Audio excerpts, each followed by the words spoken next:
بسم اللہ الرحمن الرحیم۔ السلام علیکم۔ آج ہم ویڈیو میں آپ کو بتائیں گے کہ اہل سنت کی امی عائشہ جو معاویہ کو کیا سمجھتی تھی، فرعون سمجھتی تھی۔ تو وہ کیوں سمجھتی تھی؟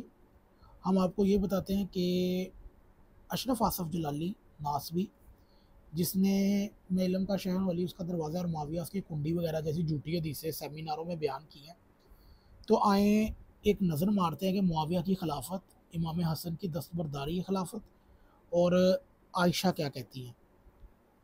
سعید بن سوید نے بیان کیا کہ معاویہ نے ہمیں کوفہ سے باہر نخیلہ کے مقام پر نماز جمعہ پڑھائی۔ معاویہ نے الحدیث موضوع فی فضائل معاویہ صفحہ نمبر 161 خطبہ دیا، تو اس میں اس نے فرمایا کہ میں نے تمہارے ساتھ اس لیے جنگ کی کہ تم روزے رکھو، نہ اس لیے کہ نماز پڑھو، حج کرو، نہ ہی اس لیے کہ زکوٰۃ دو۔ میں جانتا ہوں کہ تم سب کچھ کرتے ہو، لیکن میں نے تو فقط اس لیے تمہارے ساتھ جنگ کی ہے کہ تم پر حکومت کروں، اور اللہ نے مجھے یہ اطاعت کر دی ہے حالانکہ تم ناپسند کرتے ہو۔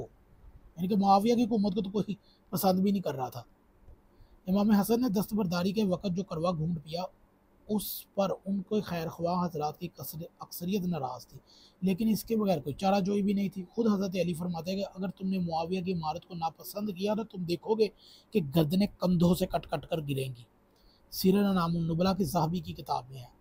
یعنی ہمارا اقتدار نہ رہا تو ملک انتشار کا شکار ہو جائے گا۔ سو مستقبل کے ایسے بھیانک مناظر کو مد نظر رکھتے ہوئے معاویہ کو برداشت کیا گیا، ورنہ وہ دین پسند اشخاص کی نگاہ میں پسندیدہ نہیں تھے۔ عائشہ کیا فرماتی ہیں کہ امارت کے بارے میں جو ریمارکس دیے، اگر ان میں سے غور کیا جائے تو اصل حقیقت یہاں ہو جائے گی۔ انہوں نے ان کی مملکت کو دینوی سلطنت قرار دیا اور کہا تھا کہ کیا فرعون کو ملک نہیں ملا تھا؟ یعنی کہ عائشہ نے معاویہ کی حکومت کو فرعون کی بادشاہت قرار دیا۔ ان کے اصل الفاظ ذرا غور فرمائیں۔ عساکر نے، ذہبی اور ابن کثیر نے حالات معاویہ کی سند کے ساتھ لکھا ہے۔ ابن ذہبی نے بھی لکھ دیا باجی۔ کیا لکھا ہے کہ اسود بن یزید کہتے ہیں کہ میں نے عائشہ سے عرض کیا کہ آپ کو تعجب نہیں ہوتا کہ خلافت کے معاملے میں نبی کریم کے صحابہ کرام کے ساتھ ایسا شخص تنازع کر رہا ہے جو طلقاء میں سے ہے، یعنی کہ معاویہ۔ انہوں نے فرمایا تم اس معاملے میں حیرت زدہ کیوں ہو؟ یہ خدا کا ملک ہے، وہ نیک اور فاجر ہر ایک کو دے دیتا ہے۔ فرعون نے بھی تو مصر پر 400 سال حکومت کی ہے۔ اب آپ خود ہی حساب لگا لیجئے گا کہ عائشہ معاویہ کی حکومت کو کیا سمجھ رہی ہیں، فرعون سے مسالے دے رہی ہیں۔ تاریخ دمشق جلد نمبر 59 صفحہ نمبر 145، مختصر تاریخ دمشق جلد نمبر 25 صفحہ نمبر 4242، اور سیرت نام النبلا ذہبی کی جلد نمبر 3 صفحہ نمبر 143، اور البدایہ والنہایہ جہاں سے پیچھے جلالی شاہ حوالے دے رہے تھے، جلد نمبر 11 صفحہ نمبر 430، اور جلد نمبر 8 190، اور در منشور کی جلد نمبر 13 صفحہ نمبر 215 16، اور سورہ الزخرف آیت نمبر 51۔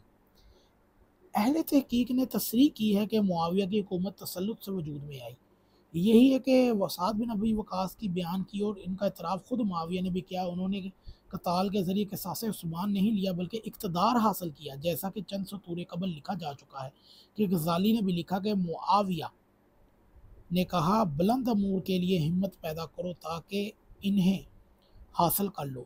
بلا شبہ خلافت کے لیے اہل نہیں تھا، سو میں نے اس کے لیے ہمت کی تو اسے پا لیا۔